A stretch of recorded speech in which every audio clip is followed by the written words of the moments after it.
장마당은 북한의 야당이다. 그럴 정도로 지금 사실은 장마당이 아니면 북한은 생계가 불가능합니다. 북한은 법도 다 돈이면 다 무너지고 자유민주주의는 없고 돈이면 다 돼요. 그러니까 진정한 자본주의는 어디냐? 북한이잖아요. 자, 이제 마지막으로 북한 인민들의 삶을 좀 여쭤보려고 하는데 북한 경제 지금 정확히 어떤 상황이고 북한 경제의 가장 큰 문제점은 뭘까요? 북한 경제의 가장 큰 문제점은 김정은 독재 정권과 경제를 분리시키지 않았다는 거예요. 그리고 김정은은 어떠한 나라의 정상적인 지도자라기보다 어떠한 회사의 사장님처럼 놀아요. 그 이유가요.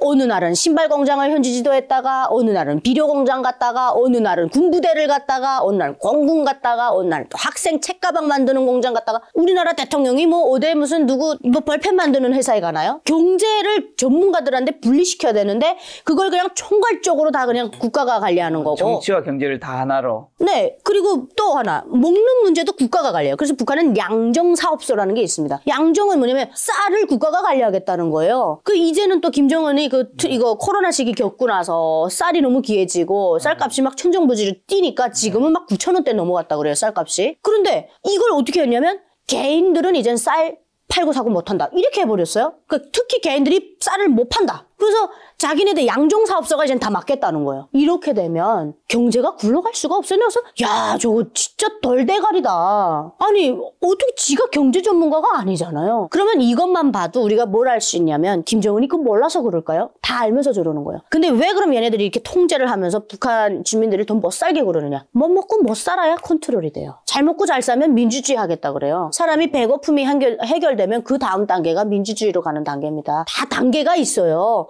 근데 배고파 죽겠는데 언제 나와서 이거 합니까? 그리고 이거 못하게 하려고 모이지 못하게 하려고 북한은 태어난 곳에서 어떤 다른 곳을 이동하려고 하면 같은 자국 내 안에서도 비자를 떼게 만들었잖아요. 그러니까 완전히 그냥 이동의 자유, 소통의 자유, 여행의 자유 철저하게 금지시키고 대부분 내가 함경북도에 태어났다 그러면 그 안에서 살다 죽어요. 우물 안에 개구리를 만들어 놓고 북한 독재 정권은요. 자기네들이 필요한 엘리트들 외에는 그 누구도 똑똑해지길 원하지 않아요. 자꾸 북한 주민들 바보여서 저러고 사냐 하는데 통제를 다 해버리고 바보로 교육을 시켜놔서 그래요. 그럼 이동이나 거주 자유가 없는 거예요? 없어요. 전혀 없습니다. 그리고 집은 뭐 내가 소유할 수 있습니까? 개인 소유가 철저하게 금지되어 있는데 다 사람도 김정은 거, 공기도 김정은 거, 나라도 김정은 거 다 자기 거잖아요. 북한에 종교는 있나요? 종교는 가지면 총살이죠. 북한의 헌법에 그 조항에 68조인가? 있어요. 공화국 국민은 종교의 자유를 가진다. 그러면서 그 밑에 뭐라 하느냐면 종교나 외세를 끌어들이는데 종교를 사용할 수 없다. 이렇게 또 명시. 그러니까 뭔지 모르겠고 그리고 그 중간에 뭐 교회 건물 짓는 거, 교회 행위 뭐 이런 거를 할 수 있다라고 해놓고는 해석은 그 밑에 라인을 보면 뭐가 또 주저리 갖다 붙여놓고 종교를 정말 자유를 그거는 국제사회에 보여주기 위함이죠. 그것대로 진짜 그거 야 헌법에 이렇게 돼 있으니까 우리 하자 해서 믿게 되면 재판 없이 공개 총살해버립니다. 하나님 믿는 사람들은. 문화생활 같은 건 그래도 좀 어느 정도 할 수 있는 거예요? 문화생활은 철저하게 김부자 관련된 정치사상 학습. 철저하게 영화가 됐든 뭐가 됐든 다 김씨가 관련된 거. 가끔 영화관에서 외국 영화 보여줄 때 있는데 그 또한 뭐 소련 영화 뭐 이런 거 있잖아요. 요즘 거 보여줬다가 난리 나겠죠. 안 되죠. 그리고 인도 영화 이런 거 보여주고. 결혼의 자유는 있는 거예요? 요즘은 조금 그래도 나아졌다 그래요. 근데 예전에는 결혼도 계급과 계급끼리 하고 출신성분 그러니까 가문과 가문이 하는 게 결혼이었어요. 북한에. 조선시대랑 똑같죠. 조선시대보다 더합니다. 조선시대는 그래도 그 품이 보면 한 7단계 정도 있나요? 뭐 무슨 이렇게 쭉 있죠. 북한은 지금 사람의 혈통을 세계 계급 안에서 52개 계층으로 나눠놨는데 세계 계급인 거예요?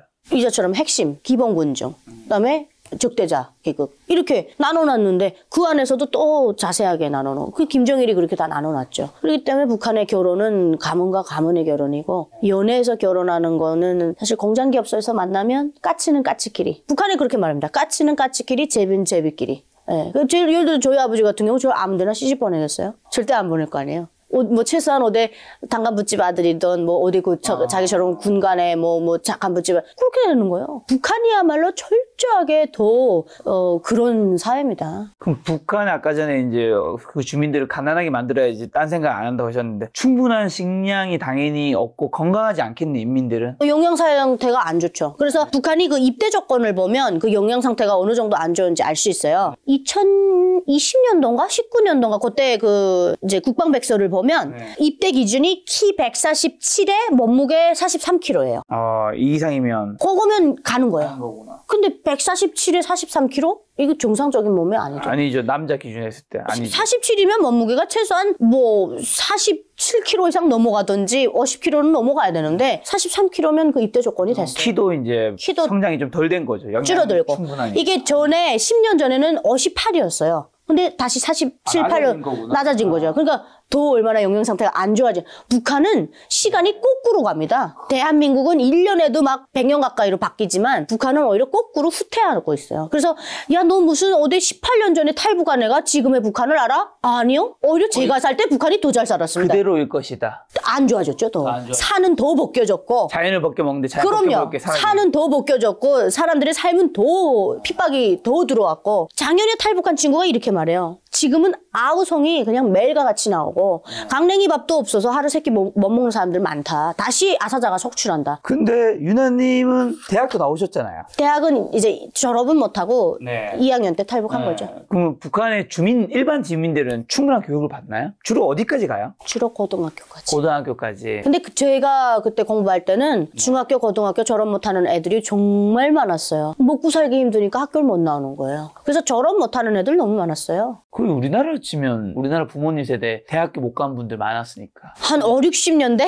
그럼 북한의 군인들은요? 군인들의 실태는 어떻고 뭐 훈련장이 아니라 건설 현장이 있다는 이런 얘기. 그거는 128만의 병력, 상비 병력인데 그 중에 한 20만이 7천국이라 그래서 공병부대입니다. 건설부대. 거기는 이제 건설만 하려고 뽑은 부대예요. 그래서 건설 부대가 있고 그들은 10년 동안 삽과 곡괭이하고만 친하죠. 그리고 뭐 그 안에서 일반 병정들도 근데 그렇다고 해서 노동 안 하느냐 해요. 노동 많이 하고 특수부대도 자기네 병영 건설하는 거 다 특수부대 본인들이 해야 돼요. 그러다 보니까 북한에 군대 갔다 오면 10년 갔다 오면 그냥 어떤 대학을 갔다 온 것보다 더 준비가 됐다 이럴 정도로 집지으려면 집 짓고 미장하라면 미장하고 뭐 아예 그냥 기술자가 돼서 오는 거죠. 그럼 그 군인들은 이제 아까 충분하게 식량을 잘 못 보고 못 받는다 하셨는데 그래도 일반 인민들 기준에 했을 때 집에 있을 때보다는 식량과 의복을 더 제공을 잘 받는 편이라고 봐야 되나요? 글쎄요. 집에 있을 때보다 정말 못 사는 집은 예전에 저 때도 제 또래 친구가 그때는 여성들이 의무병력제가 아니었을 때인데도 이 친구는 집안에 이불 줄인다고 여자인데 이렇게 양말 밑에다가 키 높이는 그런 뭐라 해야 될까 이렇게 나무를 깔고 키가 작았으니까 이걸 이렇게 조작한 거예요. 그렇게 해서 군대를 갔어요. 여자도 군대를 가요? 지금은 의무병력제예요. 그래서 2019년부터 북한의 여자도 7년제 의무병력제인데 그때는 아니었거든요. 이렇게 여자는 그냥 선택해서 갔는데 본인이 집안에 입을 덜겠다고 하면서 키를 그렇게 높여가지고 가더라고요. 그러니까 그렇게 정말 어려운 집은 차라리 집에 앉아서 굶는 것보단 군대 가서 그냥 고생하더라도 뭐 밥 세 끼 먹을 수 있는데 가라 그러고서 보내는 경우도 있었어요. 자, 유나님의 아버님은 국토항공대 대장까지 하셨으니까 그래도 좀 어느 정도 고위층이라 보이실 수 있는데 북한의 부자들은 좀 어떤 삶을 살고 있고 그러면 북한 부자는 어떻게 돈을 버나요? 주로 평양에 있겠죠? 아니요. 부자는 오히려 지방에 더 많아요. 돈주들은. 왜냐면 그 신우주. 단둥 끼고 있잖아요. 그러니까 중국하고 뭘 해야 돈 벌어요, 북한은. 그러니까 평성, 뭐 신우주, 라진선봉시 뭐 이런 데 부자들 많죠. 그래도 핵심 권력은 평양에. 근데 핵심 권력과 결탁하는 거죠, 그들과. 이렇게 결탁이 되지 않으면 자꾸 북한은 돈 많아지면 쳐버리니까. 그러니까 돈이라는 게 제가 한국에 와가지고 어떤 화장실에 들어갔는데 화장실 문구 붙은 거야? 네, 붙었는데 그게 이제 뭐였냐면 똥이었어요. 똥. 그 글 제목이 똥이에요. 그 제가 한번 읽어봤어요. 그랬더니 뭐냐면 돈은 똥과 같아서 모이면 모일수록 악취를 풍기고 사람을 그렇게 나태하게 만들지만 대신에 반대로 똥과 같아서 밭으로 뿌려지고 거름으로 뿌려지면 어곡백과가 무르익는 풍요로운 가을을 만들어주기도 하듯이 돈이 그게 북한이에요. 나 혼자 먹으려고 하면 죽어요. 계속 뿌려야 되는 거예요. 주변에다 같이 먹어야 되는 거죠. 그래서 그 동력자들을 계속 만들어 놓는 거죠. 그러면 이 사람 치려고 하니까 줄 타고 쭉쭉쭉쭉 올라가 보니까 막 김정은까지 올라갔어요. 예를 들면 김정은도 뭐 부정부패 천국에서 김정은이야말로 부정부패 제일 많이 하는 사람 아니겠어요? 그러니까 그게 쭉쭉 타고 올라가면 칠 수가 없잖아요. 그러니까 그렇게 결탁할 수밖에 없어요, 권력과. 김정은이 어쨌든 법이라고 할 수 있는 곳이 북한인데 그 북한에서 돈은 어느 정도 힘이 있고 돈은 어떤 의미예요? 북한 돈은 힘이 없고요. 북한 돈은 힘이 없고 지금 장마당 세대가 제가 장마당이 딱 출연할 때 태어난 세대고 이 진행되는 과정을 다 봤거든요. 장마당을 통해서 밀수를 통해서 이제는 이분들이 북한 돈에 대한 신뢰를 다 잃었어요. 이거는 돈이 아니구나 이걸 다 알게 됐고 화폐개혁하면서 더더욱이 알게 됐고 외화 돈이 있어야 된다라는 걸 너무나도 잘 알아요. 그래서 달러와 위안화에 대한 그 파워를 알았다고 할까요? 그래서 북한에서 돈은 그 외화가 돈이고 무조건 외화를 가지고 있어야 되고 그리고 장군님은 못 믿어도 돈은 믿어야 된다. 그러니까 그야말로 자본주의화 됐죠, 북한이. 달러가 더 파워했어요? 위안화가 파워했어요? 둘 다 그래요. 그래서 저 때는 달러를 깔았는데 국경 쪽에 가보니까 국경 사람들은 위안화를 많이 깔더라고요. 중국에 붙어있으니까. 네, 근데 저희는 달러를 더 많이 깔았었거든요. 그리고 이제 북한이 이런 말을 합니다. 조선노동당에 충성하면 굶어 죽는 일만 생기고 장마당에 충성했더니 살아가더라. 조선노동당 위에 장마당이다. 그래서 난 조선노동당에 입당 안 하고 장마당에 입당하겠다. 이런 얘기를 할 정도로. 그 안전원이 이제 장사하다가 이렇게 잡잖아요. 그럼 장사꾼이 이렇게 말한대요. 안전원 동지, 제가 자본주의 해가지고 사회주의 지키면 그거 애국 아닙니까? 이렇게 말한다는 거예요. 할 말이 없다는 거죠. 그래서 흔히 막 우리가 그러죠. 장마당은 북한의 야당이다. 그럴 정도로 지금 사실은 장마당이 아니면 북한은 생계가 불가능합니다. 근데 한국에 와보면 한국은 진짜 자본주의잖아요. 그리고 한국은 정말 돈이 되게 중요한 세상인데 대한민국은 자본주의이기도 하지만 그러니까 삼각형이에요. 자유민주주의, 자본주의, 그다음에 법치주의. 북한은 법도 다 돈이면 다 무너지고 자유민주주의는 없고 돈이면 다 돼요. 그러니까 진정한 자본주의는 어디냐? 북한이잖아요. 대한민국은 돈 가지고 다 된대요. 대한민국도. 그 돈 가지고 했어요. 근데 이게 나중에 어쨌든 잘못된 게 알려지면 사회적으로 공론화시키고 온 채널에서 그냥 다 얘기를 하잖아요. 그러니까 대한민국 안에서는 비도덕적인 행위, 윤리적이지 못한 행동을 했을 때는 꼭 그에 대한 처벌을 받더란 말이죠. 근데 대한민국 기준으로 갖다 걸었을 때는 사실 김정은과 기득권 세력들을 먼저 갖다 집어넣어야 되거든요. 그렇잖아요. 그러니까 북한은 이 삼각형이 안 된 거죠. 그냥 무조건 철저하게 그냥 다 김정은 마음대로고 그냥 독재자 마음대로고 그게 살아가는 방법으로 북한 주민들은 돈의 위력을 알은 거고. 위원님과 진짜 긴 시간 나누었는데 북한 정권이 무너지면 한반도에 혼란이 오기 때문에 지금처럼 오히려 북한 정권 유지되는 게 낫다는 의견이 예전보다 훨씬 많아졌고 지금의 20대, 30대, 저를 포함한 40대도 훨씬 그런 생각을 많이 하는 것 같아요. 왜냐하면 이제 우리나라 잘 살고 있는데 갑자기 어떻게 됐을 때는 어떻게 될지 모르니까 굳이 그런, 이제는 사실은 북한과 이제 한국에 핏줄이 맺어진 사람들도 이제 좀 많이 돌아가시다 보니까 그런 의견이 더 많아졌는데 어떻게 보세요? 저도 동의합니다. 예, 저는 갑자기 합쳐지는 건 좀 위험한 것 같아요. 왜냐면 이제 그 교육적으로, 그 다음에 문화적으로 또 세뇌됐던 것들이 북한 주민들이 아직 그 충성하는 분들도 있거든요. 그 세뇌가 진짜인 줄 알고 믿고 있고.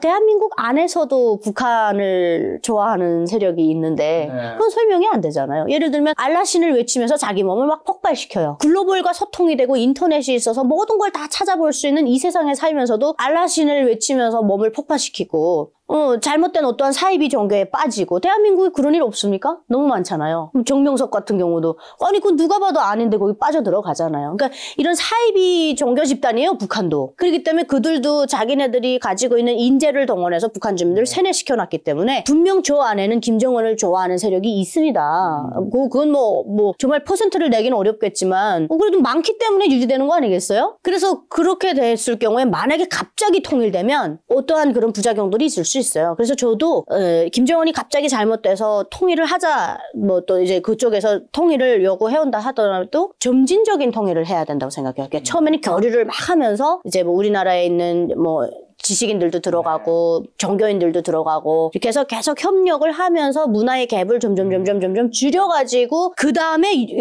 그 영토적인 통일은 나중에 해야 된다고 생각해요. 그래서 일단은 먼저 시스템적인 거, 교육적인 거나 여러 가지 이런 문화적인 것들을 먼저 이렇게 좀 쫙 하고 그리고 그나마 다행인 건 그래도 북한에 지하교회 성도님들도 있고 또 하나는 그 한류가 들어가서 북한의 젊은 세대들을 많이 풀어놨기 때문에 많이 어려울 것 같진 않아요. 너무 그렇게 막 공포스럽게 생각 안 하셔도 될 것 같아요. 왜? 젊은 세대들은 대한민국 잘 사는 거 다 알고 대한민국을 동경하고 짝사랑하고 있거든요. 그렇기 때문에 김일성 때 있었던 사람들이 좀 가주시면 나이가 젊어질수록 사실 편견이 더 없어요. 그래서 점진적인 통일로 가는 게 저도 바람직하다고 생각합니다. 앞으로 한반도 통일은 가능하다고 보세요. 그리고 앞으로 한반도에 어떤 위험과 좀 기회가 공존할까요?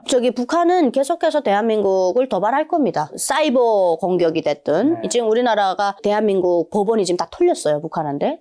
그리고 대한민국 안에도 분명히 간첩이 있고 제일 무서운 간첩은 대한민국에 태어났는데 간첩이 된 사람들. 이런 사람들은 이제 거의 뭐 무조건적인 북한을 추종하는 세력이기 때문에 사실 탈북민 안에 간첩이 있다고 그러시는 분들이 있는데 탈북민 안에 간첩은 사실 그 협박으로 인한 간첩은 될 수 있어도 마음이 우러나서 간첩이 될 수는 없어요. 몸으로 그것을 경험한 사람은 대한민국의 자유민주주의가 얼마나 소중하고 이게 전부라는 걸 너무 잘 알기 때문에 이걸 위해서 목숨 걸고 싸울 각오도 되어 있습니다. 한국에 태어났는데 어떻게 간첩이 돼요? 있어요. 무서워요. 오히려 더 무서워요. 왜? 무조건적인 믿음. 대한민국에 태어났는데 북한을 좋아하고 대한민국에 태어났는데 자유민주주의에 대한 소중함도 모르고 감사함도 없고 오히려 북한의 전체주의 그 시스템을 좋아하고 이런 사람들이 있습니다. 그래서 그런 세력이 있는 한 대한민국 안에서도 정말 그런 분열이 있을 거예요, 계속해서. 그런데 심지어 완전히 다른 시스템에서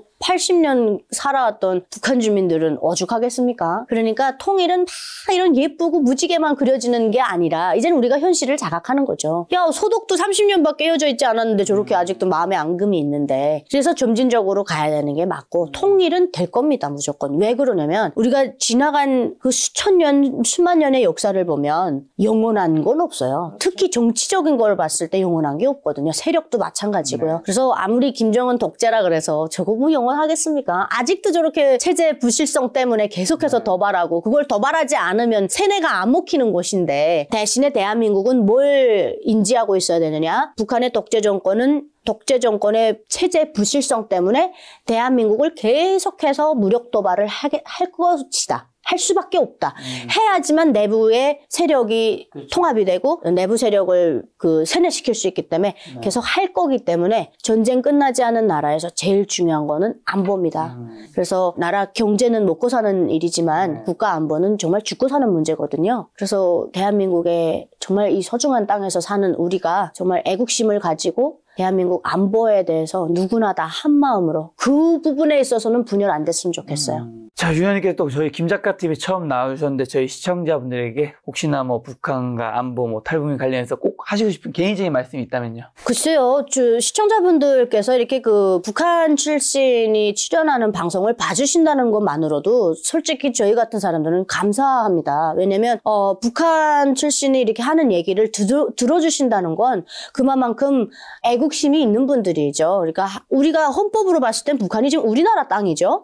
네. 북한의 독재 일가가 불법적으로 우리나라 반쪽 땅을 지금 점거하고 있는 거거든요. 그래서 그 기점으로 볼 때는 북한의 2천만도 우리 국민입니다. 그래서 탈북민들이 대한민국 딱 들어올 때 저희는 국적이 회복되거든요, 바로. 그래서 이렇게 뭐 취득한다 이런 게 아니라 그냥 국적이 회복되는 겁니다. 그러니까 그런 거에 되게 감동을 받는데 어쨌든 이렇게 부족한 사람인데도 불구하고 들어봐 주시고 이 귀한 시간을 내주신다는 것이 너무나도 감사할 따름이고 또 이런 방송을 통해서 북한에 대한 실상을 아시면 이분들은 최소한 북한 정권에 대해서 좋은 얘기는 안 하실 거 아닙니까? 북한 정권에 대한 실체 파악을 하고 정말 저들이 얼마나 불쌍한지 이런 것들을 다 알아봐 주시는 거기 때문에 이런 분들의 마음이 합쳐지고 간절함이 합쳐지면 언젠가는 하늘도 감동해서 북한의 독재 정권을 벌하지 않을까 그런 마음에서 정말 감사함이 더 큰 것 같아요. 야, 저는 유라님과 인터뷰를 하면서 제가 만나본 웬만한 순수 한국인보다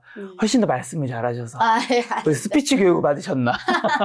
제가 하는 일이 말하는 직업이어서 그럽니다. 그랬는데 또 유튜브 채널 하고 계신다고요? 한번 홍보하고 가신다면요? 저는 이제 정유나 TV라는 거를 코로나 때 시작을 했어요. 네. 강사로서 활동을 하다가 구독자도 많으시더라고요. 뭐. 지금 한 22만 명. 김 작가 TV에 비하면 아무것도 아니지만 저는 구독자 수도 구독자 수지만 이렇게 북한에 관심을 가져주는 분들이 많다라는 것에 너무나도 감사해요. 그래서 정유나 TV는 제가 어떠한 뭐 이윤을 창출하고 이런 것보다는 정말 그야말로 그 구독자분들이 저의 행복을 주시고 또 응원도 해주시고 가족 같고 이러니까 너무 좋습니다. 행복하고. 알겠습니다. 오늘 방송을 보시고 정유라님의 이제 스피치에 교화되신 분들은 제가 댓글에 남겨놓을 테니까 정유라 TV 클릭해서 구독하신다면 북한에 관련된 이야기 좀 더 많이 접할 수 있으리라 생각합니다. 또 다음번에 북한에 관련된 이슈 생기면 초대해서 좋은 이야기 들어보도록 하겠습니다. 오늘 만난 손님은 북한 다음이 정유라님이었습니다. 지금까지 여러분의 소중한 시간 함께 해주셔서 정말 감사합니다. 오늘도 김 작가였습니다. 고생하셨습니다. 감사합니다. 고맙습니다.